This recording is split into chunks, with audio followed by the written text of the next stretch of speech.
dañ may laaj tout le temps kenn moo nekk ci ginnaaw xalima kenn mooy financé xalima xam nga xalima kenn nekkul ci ginnaaw on est un site indépendant voilà kenn finance ñu amuñu on agentier on financier loolu nag soo koy wax la ci duñ ko gëm xam nga dafa am ku ma jege xaritam journaliste la wax ne waaw xalima ku ñu àndal ko ne xalima di ànduñu ak kenn kooku wax ne déet est-ce que am na Sénégal journal wala site internet moo xam ne politicien nekkul ci ginnaawam wala comme xaalis di ko financé donc ñoo ko ne xalima de ñun de amuñu ko parce que ñun moom wax dëgg yàlla on n'est pas des riches donc pour dire que dañu nekk tournant bu important mooy financement presse wax dëgg yàlla c'est vrai que une presse a besoin de vivre hein? Mais xalima on est franchement si côté on est totalement indépendant amul politicien wala directeur de société wala ku am xaalis wax ne lii de mas naa ko jox waa xalima je pense que ku ñu ko def ça c'est vrai am na dina am je pense que loolu Aliou Mbaye mën na fi wax il y a des choses dont moi aussi je suis témoin ay pression yu rëy yow day am yëpp dindi leen article bi ça peut passer par le biais de leurs avocats des mêmes journalistes ay mêmes journalistes yoo xam ne ñu ngi fii di rey làmmiñ donc mais xalima totalement indépendant vis-à-vis des politiciens et des argentiers et je pense que c'est ça qui fait notre force. Ça, franchement, je le dis avec fierté. Voilà. Franchement, je pense que Xalima pouvait se faire de l'argent. Comme gars, se faire de l'argent. Mais quand même, moi, il m'a wax éthique et déontologie. Parce que tu ne peux pas informer un nit. Tu n'es pas indépendant. C'est pas possible. C'est pas possible. Voilà. Et nit jox la xaalis yàqal ma diw bind lii si nit te amul franchement loolu amul ñun on est vraiment totalement indépendant et c'est ça qui fait notre force c'est ça c'est pourquoi nous on publie tout le monde xam nga dafa am ñoo xam ne sax tellement qu'on les publie te sax dañuy foog ne on est avec eux non on n'est pas avec eux soo ñëwee site bi APR am nañu fi seen page bon on leur donne comme on dit lu ñu indi ñu poste su fekkee ne l'opposition aussi c'est pareil franchement ñun je pense que on est un des rares sites internet soo ñëwee di nga xam ne franchement ñii tu peux pas dire que ñii ils sont avec tel parti ils sont avec le gouvernement ou avec le parti de l'opposition non amul franchement on fait un traitement égal et ça je pense que c'est très important voilà man mi wax ak yow man je partage pas la manière dont le pays est géré. Mais là, tu ne vois même pas. Réellement, je sais qu'on n'intervient pas. Si je la sais, donc voilà. Chacun, comme je dis, toujours en respectant les règles. Mais ça, quand même, c'est la force de Xalima quand même. Franchement, doit être halissant. Tel site, on les a financés, tel. Franchement, en tout cas, masul am xalima te inchallah donc du masa même s'il y a des propositions mais chez nous c'est xalima ça passe pas du tout parce que loolu je pense que si tu veux vraiment être crédible franchement je pense que am na yoo xam ne danga koy moytu donc xalima c'est ça on a travaillé aussi avec nos partenaires Sud FM c'est vraiment un de nos grands partenaires. Je parle en matière de presse. On a beaucoup travaillé avec Sud, surtout à des grands événements comme élection. Et franchement, ils nous ont beaucoup aidés. Vice-versa aussi. Hein. Donc, nos partenaires, on a travaillé avec Icon Magazine. Vous savez, Icon, c'était un magazine de référence. Mais malheureusement, comme le Maïwa, hein, avec la concurrence, il y a une pression, franchement, people... Ça aussi, je pense que ça a tué la presse sénégalaise quand même. bah, la presse n'est pas morte, mais quand même, ça, gana luko, gana, vraiment, luko, gana son journaliste, parce que, buzz, voilà, franchement, et quand on a travaillé avec eux, et c'était franchement, partenaire fructueux, donc, profiter du Nounou Mansourien, franchement, il a été là. Et voilà, il y a aussi des gens qui collaborent avec nous. Donc, des gens, ce sont des simples contributeurs, mais dara su xewé fu ñu nekk, mais vraiment, ils nous donnent des informations. Yo xamné aussi, dañ koy, comme je dis, on fait du recoupement. Ça, c'est très important. Franchement, c'est pourquoi je dis que site d'information, mais site de contribution là. Donc, nit ci dañ fi ñëw di poster di sen donc sen xalaat. Et c'est ça qui l'esprit Khalima. Il y a quelqu'un des salles, masna def chronique ci Khalima. Waji dal ma dal ñu metti. Xam nga Sénégal dafa doy war quoi di attaquer. Xam nga tu peux attaquer sax nit ci lu muy bind mais oh, mais là, heureusement le gars am na lu te wax ma ne maa lay attaquer mu ñëw wax ma la man dama bëgg def chronique Khalima, je dis viens. C'est ouvert à tout le monde. C'est ouvert à tout le monde. Moom ma su ko gëm. Donc c'est ça. Donc, c'est ça, c'est pour dire que nous, on est ouvert à tout le monde. Donc, l'autre aussi, indépendance là. Voilà, indépendance là. Comme il était proche de la paix. Et voilà, nous disons que par exemple, mais là, imposer sa vision, ça passe pas. Et je pense que franchement, en matière d'indépendance, vraiment, je pense que kenn ma ñu fi jox ci leçon quoi joxuñu ci leçon, mais je pense que franchement Halima, c'est en tout cas man lu tax ma toog fi ba tey c'est ça c'est la crédibilité, c'est l'indépendance. Donc voilà, ça c'est très important. Loolu aussi bëggoon naa fi yokk aussi remercier partenaires yëpp. Donc en tout cas partenaires médias yi daal ñoom laa xam na ne franchement ils nous ont beaucoup apporté. Halima aussi, je pense que mënuñu wax Halima te dañu wax diaspora bi, parce que c'était origine bi, c'était ça. C'était dédié à la diaspora sénégalaise. Surtout, il y avait beaucoup de films, beaucoup de téléfilms enregistrés. Et c'était ça au début, hein. Donc, divertissement. Mais mu dem ba mu nekk aussi d'information, parce que xam nga da ngay nekk ci bitim réew, yow tu as envie de savoir ce qui se passe dans ton pays. Donc on a fait tes Halima soo ñëwee rek tu dis je vais chez Halima pour voir pour ça ou bien xam lu xew sama dëkk. Et ça c'est très important. Donc loolu aussi dafa accompagner, surtout au niveau des États-Unis. Il y avait des radios de la diaspora. Yo xamné, ils étaient toutes présentes sur page Halima. Donc Halima, en fait, c'était un site de référence, surtout pour la diaspora sénégalaise aux États-Unis ou en Amérique du Nord. Donc amana ñom Ali Jigal, xamné émission bi c'était très suivi, xamné c'était les dimanches. Donc du coup, on a lui aussi noué de partenariats avec des Sénégalais de la diaspora. Franchement, en tout cas, on était très présents aux États-Unis. Donc ça, c'est très important. Je pense que Halima, est-ce que gagne aux États-Unis au début? Donc, et ça, c'est très important. Donc, diaspora bi, nous héberger aussi certaines radios, si diaspora bi, am émission aussi, nous produire.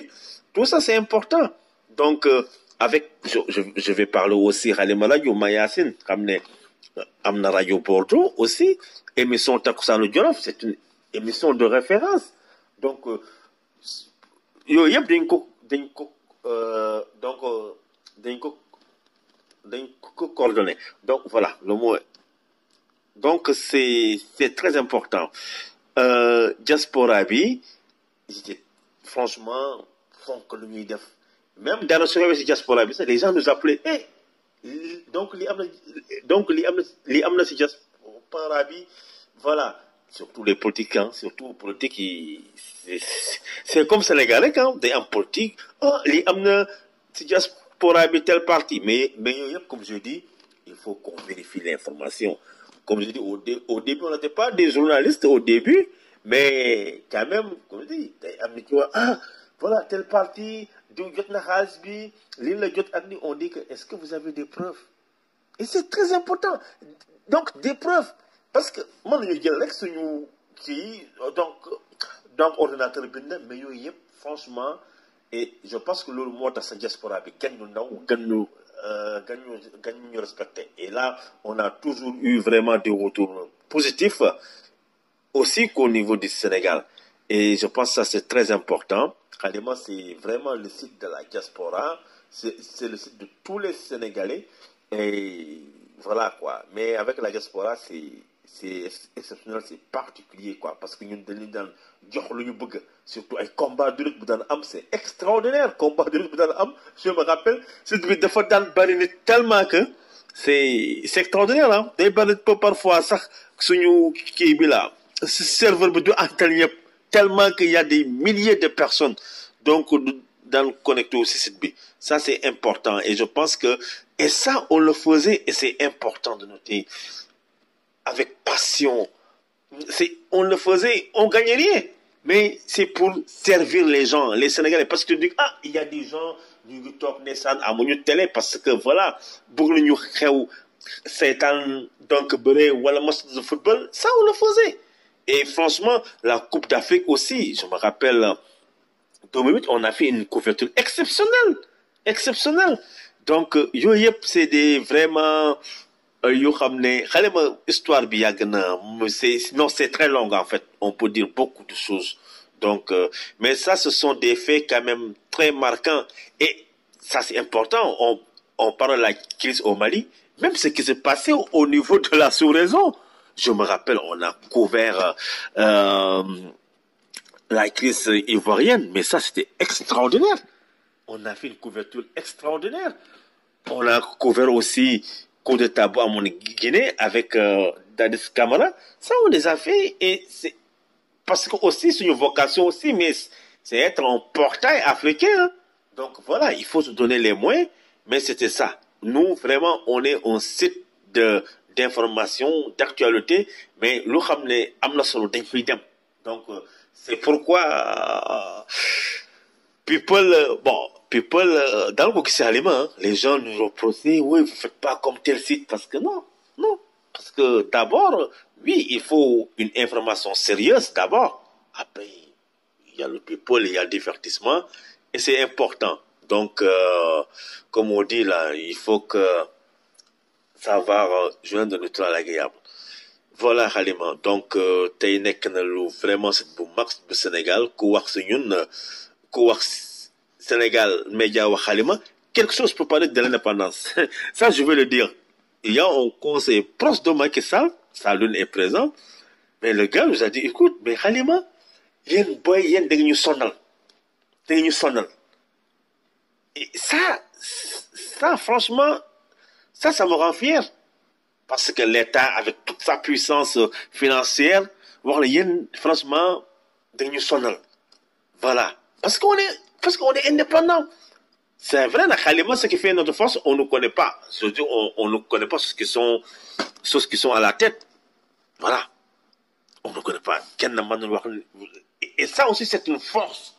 C'est une force. C'est pourquoi, et pourtant, parce qu'on donne la parole à tout le monde. Mais là, comme je dis, nit ki lo pouvoir bon manti am, mais maintenant nous déflons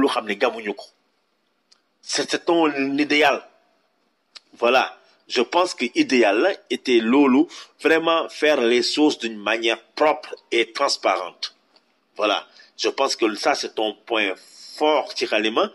Et Doudagne, c'est ça notre ADN. Voilà. Et quand le conseil de Maxel a dit ça, j'étais fier. J'ai dit, ah, ok. Donc,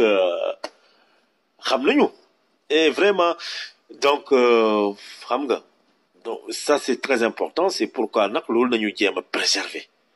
Donc, voilà, Ligue 7. Citer les sources, c'est très important. Parce que au Sénégal, les gens ne citent pas les sources.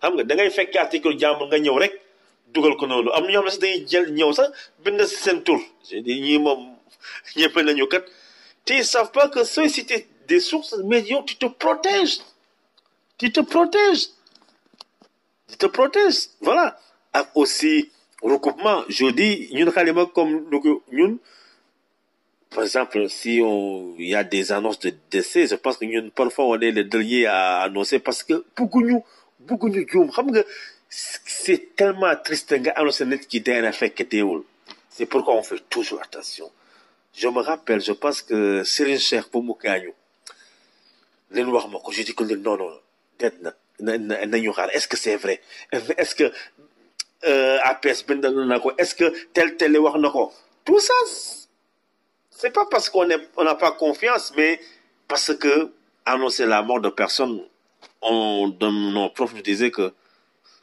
dafa métti nit ki nga wax ne dee na te fekkee ne sax bi nga wax loolu fekkee mu ngi toog di ndékki wala sax mu ngi déglu mu ngi lay déglu donc c'est pourquoi c'est très important lu ma marqué ci xalima bari na lu ma njëkk a marqué mooy esprit d'ouverture voilà esprit d'ouverture bi franchement te bu xam ne dafa yaatu quoi donc soo ñëwee dañ lay jox sa indépendance xam nga loolu dafa neex ngay liggéey ñu jox sa indépendance nga am donc liberté di jël ay initiative et ça c'est très important donc loolu quand même nañ ko wax de vraiment c'est Alioune la donc voilà parce que mooy patron bi et honnêtement ça m'a vraiment marqué voilà et man j'aime ça franchement nga ñëw bàyyi ma liggéey ak mon esprit tout en respectant nag les règles voilà parce que loo gis moom am na yoon quoi mais indépendance bi ngay am c'est important voilà amul doo xam ne sax kii mooy chef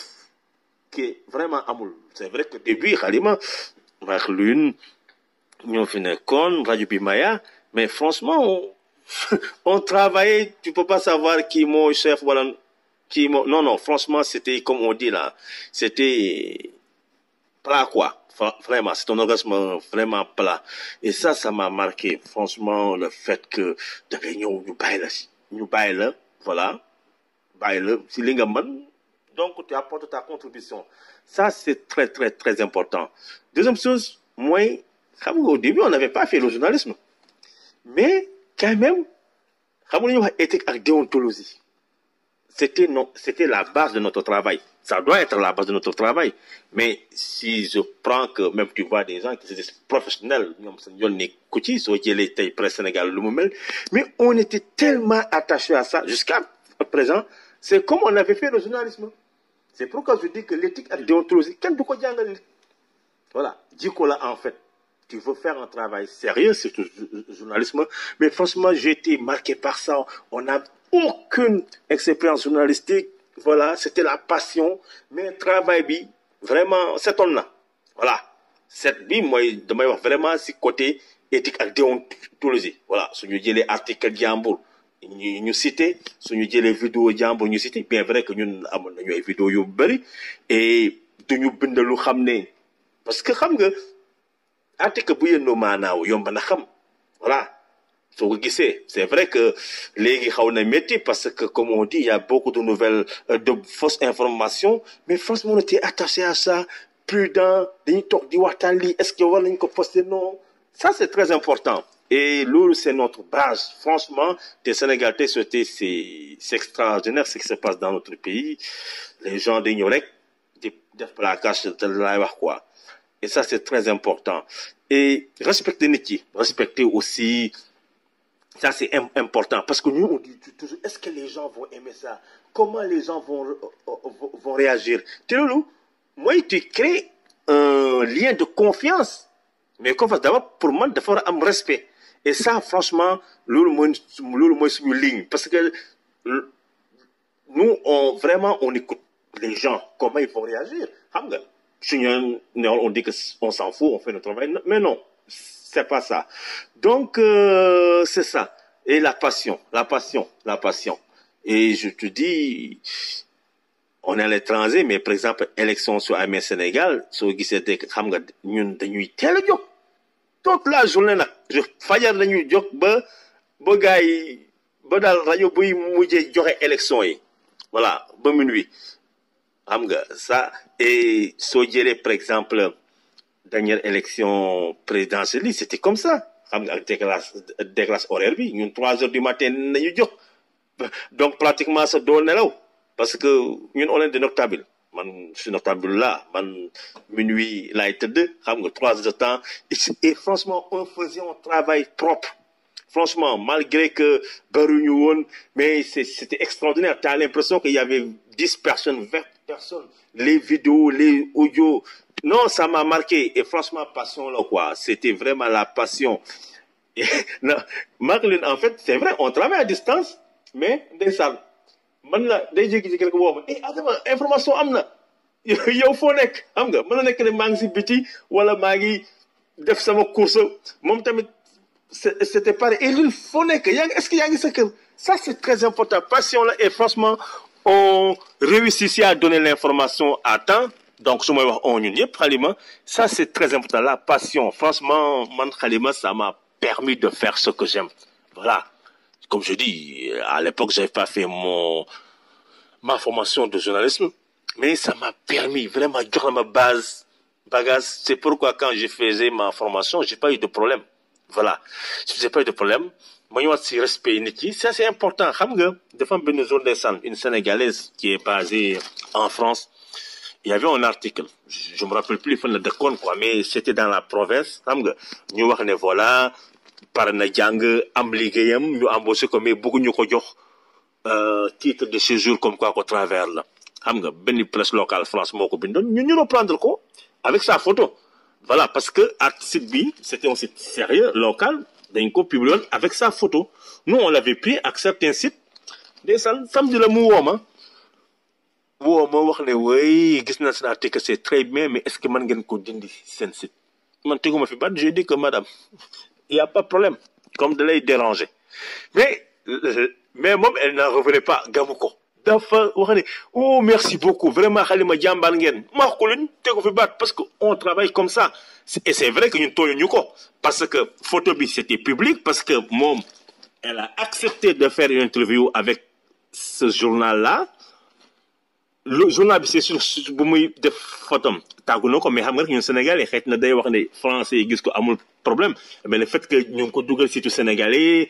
sa famille est au Sénégal on comprend on dit que non grawul dañ ko koy jënd rek grawul après on l'a expliqué que non c'était pour soutenir là c'était notre manière de vous soutenir mais franchement elle était très contente c'est comme je te jure des fois quand on wax ne franchement gamoo lii merci beaucoup parce que la wax man woonaa yenn certains sites sénégalais ñoom dañu bon suñu concurrents yi mooy ñu xam ne ñoom en fait pour ñoom daal la ñu publier rek franchement on l'a enlevé rien ne nous interdisait donc ñu dund ko franchement Halima c'est ça c'est le sérieux hein. C'est vrai tout n'est pas rose hein. Voilà loo gis am na lu fi manqué mais quand même franchement gëm-gëm respect parce que lu ndeysaan dañ wax chaque fois ne lu ñuy def rek suñu teg dinañu nelaw et c'est important parce que nga bind ci nit lu xam ne amul franchement man de ñaanuma ko yàlla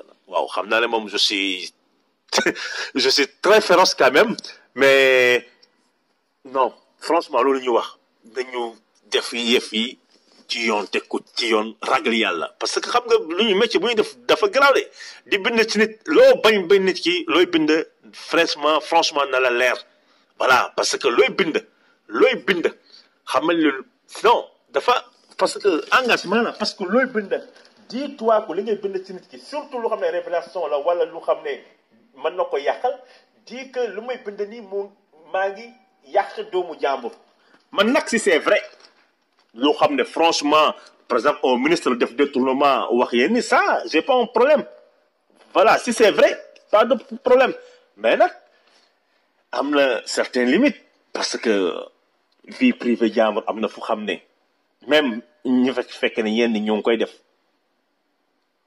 da ngay seet yow donc waroo ko def parce que li ngay bind ci nit ki yaa ngi koy nuire donc et ça c'est très important bon Ça, c'est très important. Franchement, Khalima, loolu daal marqué na ma franchement esprit nag esprit la quoi esprit gam ko franchement Khalima dafa nekk dafa bokk ci ñu léegi dañ koy wax sax donc ça fait partie de nous donc franchement et ça c'est vrai ça m'a marqué quand même épisode yu may nattali nii léegi voilà ça va léegi franchement liggéey bi c'est bien on a une très belle équipe bonne équipe et franchement Khalima quand même on a réussi quand même ñu maintenir bokk si yu xam ne sooy wax si Sénégal tey da ngay wax Khalima et ça c'est ton travail yoo xam ne honnêtement c'était extrêmement difficile mais passion bu ñu fi àndaloon na c'est extraordinaire quoi élection su amee on est là mais le 23 juin je me rappelle on n'a pas presque 3 jours on n'a pas dormi je vous assure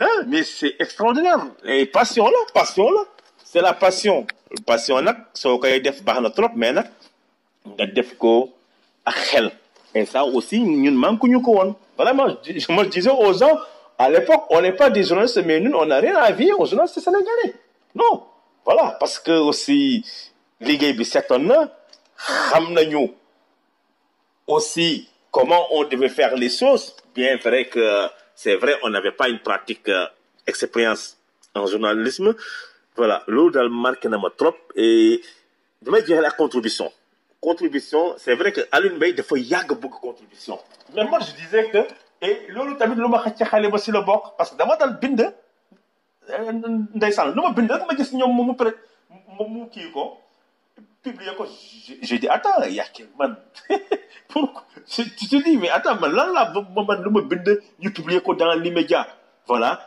franchement da ko yàgg bëgg nag mais après ma gis ne luy xale ma la def les gens yi ñenn ñi ñu ngi inspiré parce que ñu bëri ñoo dem seet leen su ma moo ñaa mën naa ko wax parce que sama paa la moom dafa daan publier rek dans les journaux en papier mais ñun ñoo ko wax ne non jox ñu suñu sa texte yi est-ce que waxtaan ak moom on peut le publier bon ñu def ko comme après il est cool bon du wax ñun ñoo tax ñu xam ko non il était connu ça moom vraiment il est populaire c'est par la grâce de son travail voilà mais ci nag bu ñu gisee ñuy jël ñoom Mody Niang ñoom yëpp commencé introduire ses contributions ça c'est bien ça moom vraiment sañ naa ko wax contribution moom Sénégal moom ñun ñoo ko fi valoriser ñoo ko fi vulgariser en tout cas c'est presque en ligne voilà c'est presque en ligne ça moom c'est nous même les vidéos c'est nous voilà ay vidéo yu xam ne xale ma dafa daan dem sax ba nga da ngay foog ne sax site vidéo kese la donc franchement te loolu yëpp travail bu am solo la xam ne vraiment def nañ ko am Halima rajo Mayacine mu nekk fi di def liggéey bu am solo mais franchement Halima esprit là et franchement c'est le moment de rendre hommage à Alioune Mbaye franchement c'est un bon man nekkul ne lu mu nekk sama waay parce que maak moom xamante nañu dañu waxante dëgg mais c'est extraordinaire liggéeykat la quoi c'est un fou quoi c'est un génie il faisait des choses en informatique yu xam ne non liggéey da ko mën quoi et ça m'a fait vraiment grand plaisir liggéey ak moom et franchement avec une honnêteté boo xam ne c'est incroyable franchement c'est pour dire que bon yaakaar am na ci réew mi il y a des gens qui sont honnêtes qui font leur travail honnêtement ak passion franchement man ça m'a marqué loolu moo tax ma nekk ci Halima ba tey franchement voilà quoi voilà loolu laa amoon lu may wax di wax joyeux anniversaire à Halima yàlla mu nekk un grand média hein donc c'est plus important maintenant nag média yi léegi avec la crise là internet il y a beaucoup de sites internet mais bon yàlla mën na ko te incha allah dina ko def jërëjëf